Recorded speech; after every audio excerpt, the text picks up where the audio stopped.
এবার বিস্তারিত। জনতা পার্টি বাংলাদেশ নামে নতুন রাজনৈতিক দল আত্মপ্রকাশ করেছে।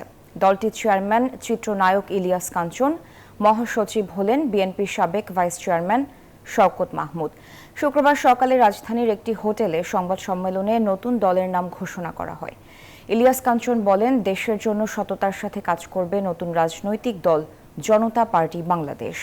নিরাপদ সড়ক আন্দোলনে বিগত সরকারগুলো থেকে সহযোগিতা পাওয়া যায়নি উল্লেখ করে এ বিষয়ে সরকারের সহযোগিতা ও রাজনৈতিক সদিচ্ছার প্রতি গুরুত্ব আরোপ করেন তিনি। দলের মহাসচিব বান্ডেল থাকলে প্রতি সেনমানিতে টাকা বাঁচবে।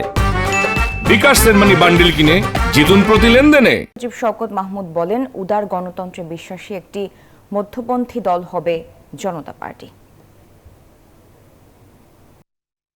এই ৩২ বছরে আমি বিভিন্ন দেশে বিদেশে সেমিনারে অংশগ্রহণ করেছি।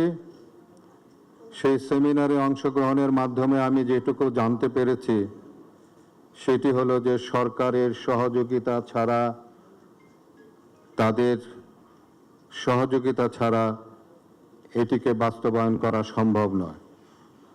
রাজনৈতিক সদিচ্ছা ছাড়া সম্ভব নয়।